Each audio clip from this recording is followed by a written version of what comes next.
Les tengo una pregunta. ¿En qué equipo tiene que jugar la familia? ¿En el equipo a favor de la inteligencia artificial o en el equipo en contra? Y para responder eso, vamos a hacer un viaje en el tiempo. Un viaje lejos, 1.000.000 de años. En alguna cueva en Sudáfrica se encontraron los primeros vestigios de nuestros antepasados, los homínidos, que trataban el fuego y hoy día quedan registros de pseudo cenizas, pseudo huesos quemados. Pero la verdad es que pasaron 600.000 años para que nuestros antepasados pudieran controlar el fuego. ¿Qué significa poder controlarlo? Utilizarlo para tener luz, para generar calor, para defenderse de las bestias y por sobre todo para poder manipular alimentos. Eso cambió totalmente la vida en comunidad. Eso construyó la posibilidad de una civilización alrededor del fuego. Pero también existían riesgos y retos de quemarnos, de incendios, de inhalar humo. Entonces era tan importante poder controlar cómo encender el fuego, cómo mantenerlo y cómo evitar riesgos. Una gran tecnología que iba a generar no solamente un artefacto social, sino que iba a redefinir el valor de quien tenía el control de esa tecnología. No nos vayamos tan lejos, vámonos un siglo atrás, cuando comienza a masificarse el uso de los vehículos industrializados. La sociedad cambiaba, entraba la movilidad, se reducían las brechas de distancia y de tiempo. Pero como en toda tecnología, ocurrieron accidentes. Tuvimos que esperar hasta los años 50, cuando un ingeniero de Volvo logró generar lo que entonces era un cinturón de seguridad un poco simplificado en comparación con el nuestro, pero que logró salvar muchísimas vidas. Y él tuvo la brillante idea de permitir que cualquiera lo utilizara. Vámonos ahora un poquito más reciente en el tiempo. Ya no a comienzos del siglo pasado, sino que a comienzos de este siglo. Enero del 2007, Steve Jobs genera una tecnología que muchos de ustedes conocen, el iPhone, con la posibilidad de redefinir cómo en sociedad nos comunicamos, cómo nos mantenemos vinculados, cómo generamos relaciones, cómo compartimos conocimiento. Y esa tecnología tan seductora también generó algunos conflictos. Pasar mucho tiempo en pantalla. Tuvieron que pasar 11 años para que se incorporara esta herramienta para controlar el tiempo en pantalla, también conocido como screen time. Ya no fueron 70 años, fueron 11 años. Pero igual a esa tecnología hubo que ponerle límites para asegurar el bienestar digital. Y hoy, en muchas partes del mundo, estamos teniendo la misma discusión con respecto a cuáles son los límites de esa tecnología en los espacios de aprendizaje. ¿A qué edad? ¿Para qué usos? ¿Con qué conveniencias y con qué alertas? Pero no vinimos aquí a hablar del teléfono. Quiero hablar de una tecnología mucho más reciente, mucho más poderosa, que es la inteligencia artificial. Tiene un potencial extraordinario. Es una tecnología de presente y de futuro, que puede tener impacto casi en todo orden de dimensiones de la sociedad. Produce conocimiento con una sofisticación que parece creado por un ser humano. Pero también trae un reto. A veces nos da información que no es del todo confiable. Y leer entre líneas y saber cuándo confiar y cuándo no es el corazón de lo que yo quiero discutir hoy día. Pero antes de entrar en eso, recordemos que hay más de 2.000 millones de personas en este planeta que ya han utilizado inteligencia artificial generativa según algunos estudios. Imaginen, 2.000 millones de personas. Es mucha gente. Yo no conozco tantos. Es más o menos 1 de cada 4 o cada 5 seres humanos en este planeta. Y una vez más, tal como los ejemplos anteriores, vamos a tener que aprender a ponerle algunos límites. No es sorpresa que la educación también esté cambiando en este contexto. Está cambiando la manera en que aprendemos y también la manera en que acompañamos el aprendizaje. Los padres, interesados en entender y sacarle el máximo provecho a esta tecnología, vamos a tener que involucrarnos. ¿Qué harías si llega tu hija y te dice, mamá, estoy aprendiendo tanto con el profesor como con el chatbot? ¿Es bueno o malo eso? ¿Qué tengo que hacer? Las posibilidades son enormes. Permite aprendizaje más personalizado, responde a mis preguntas a la hora que yo lo quiero en el momento que a mí se me ocurre. Para esta generación esto no es tecnología, es parte del ecosistema que les tocó vivir. Como a mí la lavadora, por ejemplo. Ahora, lo que necesitamos entender es que esta tecnología también se hace invisible. porque está presente casi en todas las decisiones que tomamos, aunque no tenga el cartel de inteligencia artificial. Por eso es tan importante saber usarla y usarla de una manera crítica. Por ejemplo, una de las preocupaciones que existe es cuando esta tecnología se utiliza, a veces los datos se usan de una forma que no terminamos de entender, sin consentimiento, por ejemplo, o que nos pueda dar información que resulte engañosa. Alucinaciones las llaman, ¿cierto? Ahora, incluso las instituciones educativas hoy día no terminan de poder decirnos cómo se están utilizando los datos de mi hijo cuando él o ella está utilizando alguna de estas herramientas. Y un factor que a mí me preocupa mucho no es solamente que me entregue información imprecisa, que es un problema, pero que se pueda generar ciertos vínculos de apego con estas tecnologías. Porque yo puedo hacer preguntas a lo mejor muy íntimas, y si yo no tengo la madurez, no tengo la supervisión, a lo mejor los fines no van a ser los más apropiados. Pero les quiero decir algo. Es bueno preocuparse, pero no alcanza con preocuparse. Tengo que ocuparme. ¿Cómo me ocupo? Vamos a explorar eso. ¿Qué significa el control parental? No significa supervisión desde la torre de control. No. Significa algo mucho más interesante. Acompañar el proceso de aprendizaje. Porque existen muchas posibilidades que él o ella vaya a crecer en su vida con esta tecnología por mucho tiempo y con tecnologías mucho más sofisticadas. Por eso que es tan importante aprender a utilizarla desde una manera crítica. Es decir, beneficiarse de ella pero no confiar del todo. Utilizarla y acompañar mi pensamiento, pero yo nunca renunciar a mi capacidad de pensar por mí mismo. Sabemos que muchas de estas tecnologías, incluso las más populares, dicen, esta tecnología no fue generada para menores de 13 años. Y los adolescentes también requieren supervisión adulta. Entonces, estamos en una tierra un poco movediza y quiero explorar con ustedes cómo salimos de acá. Muchos entusiastas dicen que la inteligencia artificial es la respuesta. Y yo quiero explorar con ustedes cuáles son las preguntas. Y tengo algunas preguntas que me gustaría compartir. ¿Cómo hacemos con el tema de la seguridad?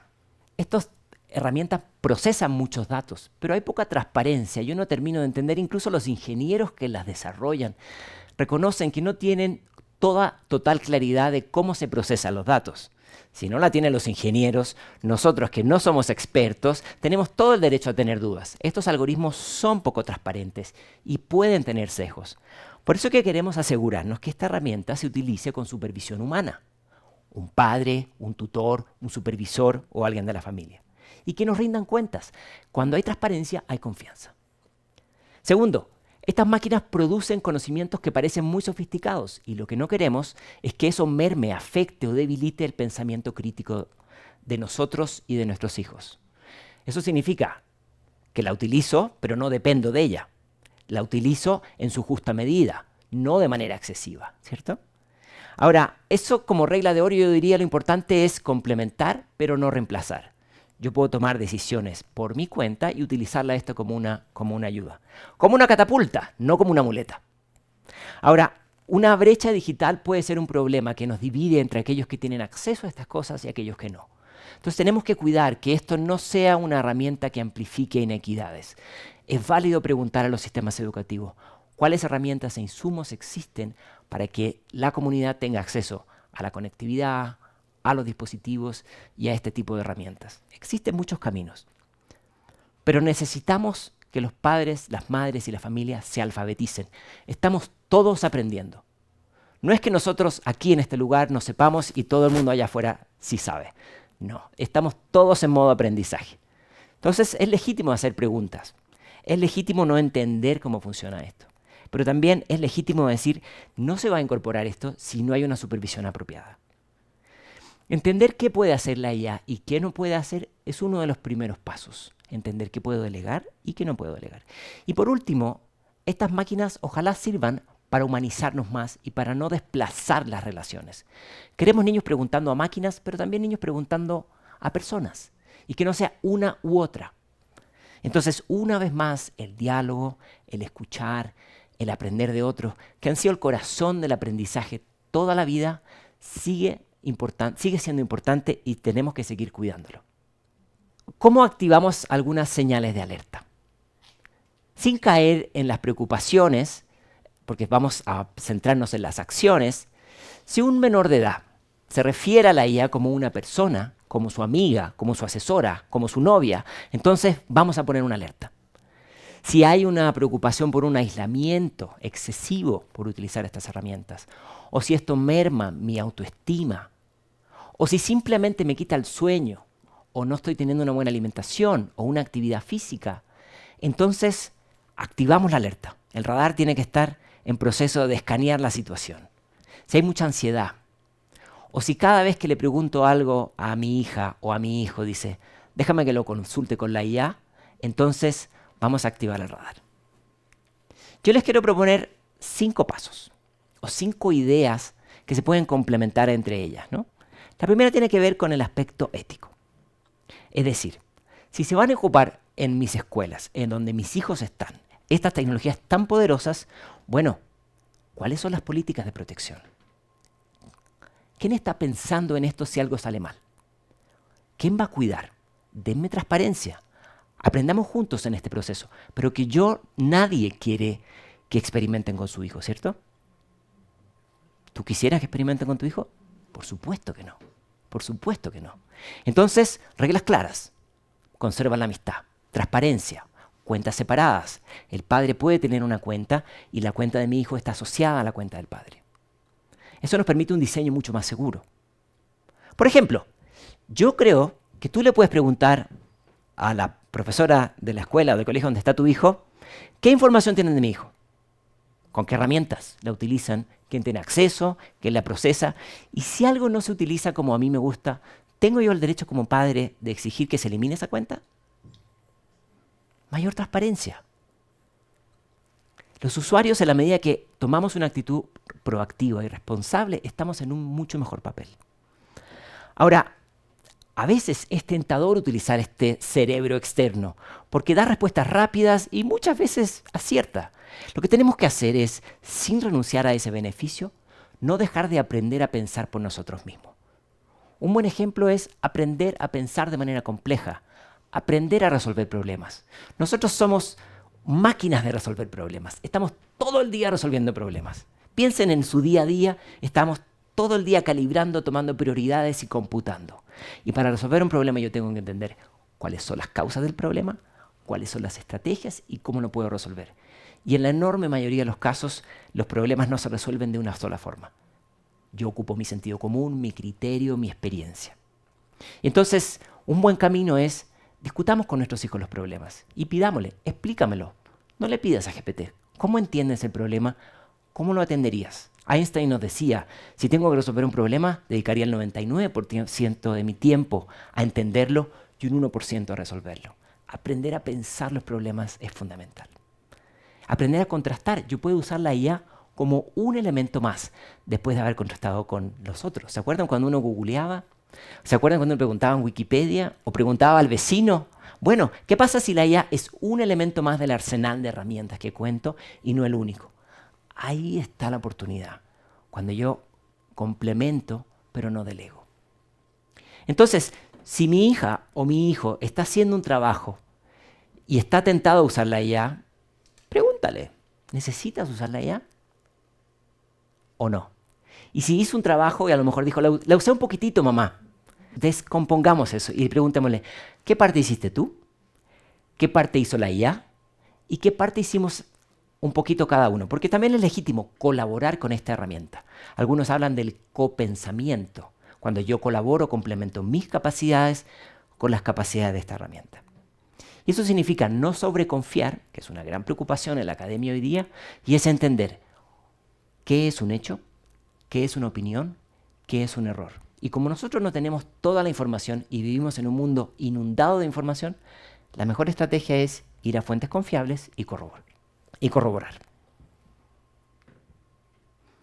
Ahora, las tecnologías son puentes que conectan, pero si no existen las oportunidades, esos puentes pueden dividir. Entonces lo que queremos hacer es, ¿cómo aseguramos que haya un uso que permita la inclusión, la equidad? Por ejemplo, niños con capacidades especiales se pueden beneficiar enormemente de esto cuando estas herramientas están a su disposición, cuando existen los ajustes necesarios para ello. Pero si solamente es sálvese quien pueda, quien tenga tecnología la utilice y los demás lo lamento mucho, entonces vamos a llegar a un escenario en que a lo mejor vamos a encontrar más división que conexión. Mientras más nos conectamos, mientras más aprendemos de la experiencia, más rica la experiencia. No es solamente en la escuela, en el trabajo, si más colegas están utilizando la IA y nos enseñan cómo ellos la utilizan, qué problemas encuentran y nosotros hacemos lo mismo, el aprendizaje es mucho más rico. Algún autor decía, la persona más inteligente en la habitación es la habitación, la posibilidad de compartir conocimiento. Entonces, si no hay un acceso adecuado, preguntemos en la escuela, ¿cómo vamos a hacer para resolver esta limitación? ¿Cómo hacemos que esto no divida y que esto conecte? Más conexión, menos exclusión. Ahora, la alfabetización tradicional hoy día se enriquece con la idea de un alfabetismo digital. Pero el alfabetismo digital no es solamente el uso de las herramientas. Como dicen los mexicanos, no es solamente apachurrar teclas. No, es el dominio de las ideas. Es entender para qué sirve, cómo la puedo usar, cómo me puedo beneficiar, cómo esto puede ayudarte y qué riesgos están asociados. Una fluidez digital tendría que ver con eso.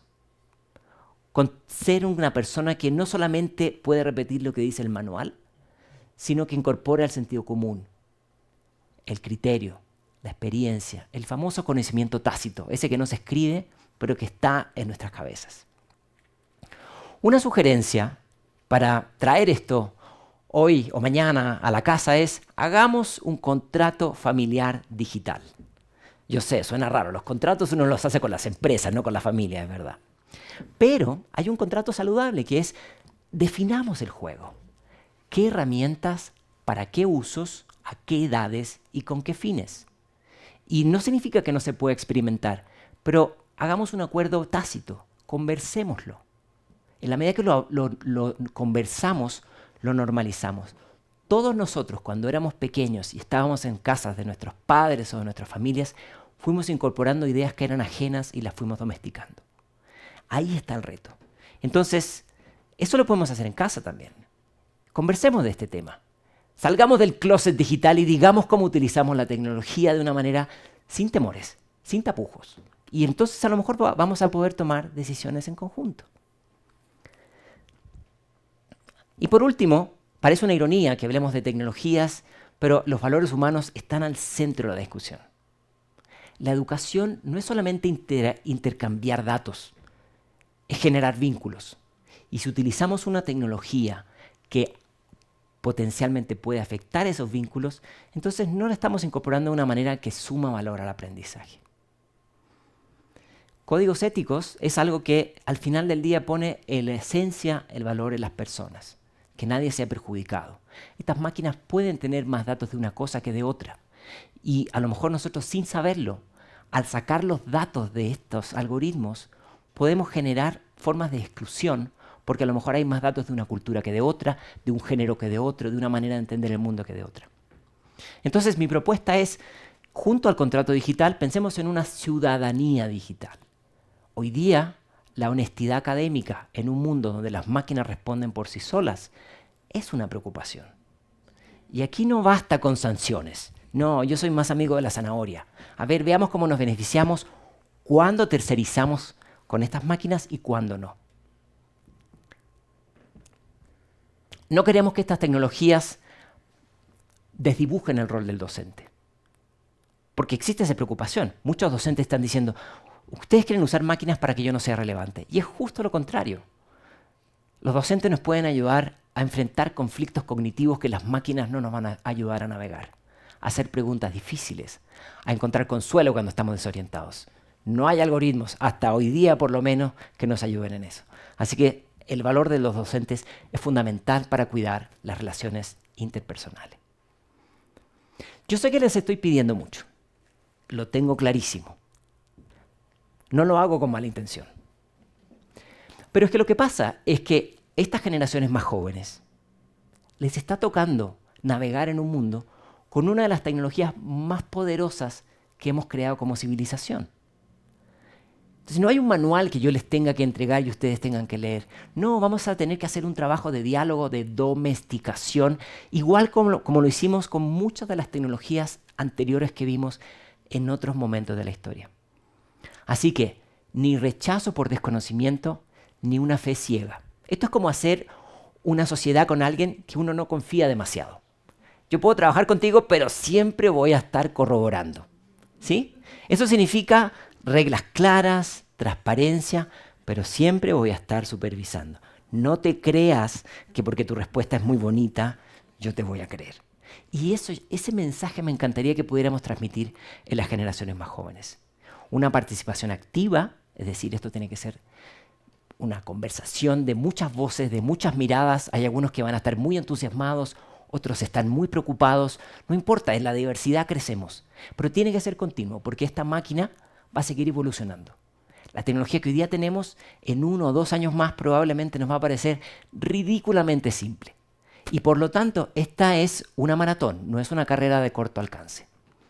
Pero es una maratón donde nosotros tenemos algo que no tiene la máquina. Nuestros hijos confían en nosotros, o eso es lo que yo quisiera creer. Y entonces, lo que les podemos dar a ellos es el tesoro máximo, que es nuestro tiempo, nuestra atención, abrir el debate, explorar las preguntas que tienen ellos, saber de los usos deseables y de los no deseables.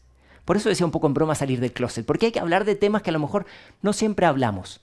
Cuando un niño llega a casa, un padre le puede preguntar, ¿cómo estuvo tu día?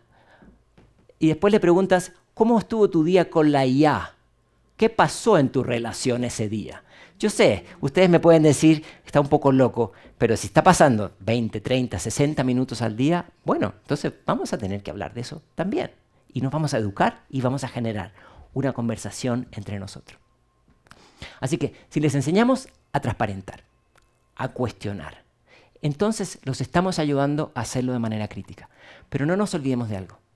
Nuestros hijos suelen hacer lo que observan de nosotros. Entonces, si nosotros decimos una cosa y actuamos de otra manera, se genera una disonancia cognitiva. Así que el reto es mucho más completo. Es como que tuviéramos una cámara que nos está vigilando todo el tiempo. Así que tiene que haber coherencia, porque si tenemos un discurso con nuestros hijos y nosotros con nuestros amigos utilizamos esta máquina de otra forma, entonces en algún momento ese pacto, ese contrato familiar se puede ver mermado. He dicho muchas cosas, pero si podemos resumirlas, o le preguntan a un chatbot que lo resuma, o les propongo el acrónimo SEPA. SEPA es 1. Solicita información a la comunidad educativa para que me cuenten en qué están. Hablemos de esto con los padres. Segundo, establezcamos este contrato digital familiar en la casa. Yo sé, al principio se lo traemos, alguien nos va a decir, ay, mamá, papá, qué aburrido. Pero expliquemos por qué. Las reglas del juego nos benefician a todos. Tercero, personalizar. Si tenemos hijos e hijas de distintas edades, probablemente el uso y la orientación va a tener que ser distinta. Es normal eso. Y por último, ese regalo que tenemos, que es nuestro tiempo, que lo tienen que dividir con muchas otras cosas, yo lo sé, pero acompañémoslo en este proceso.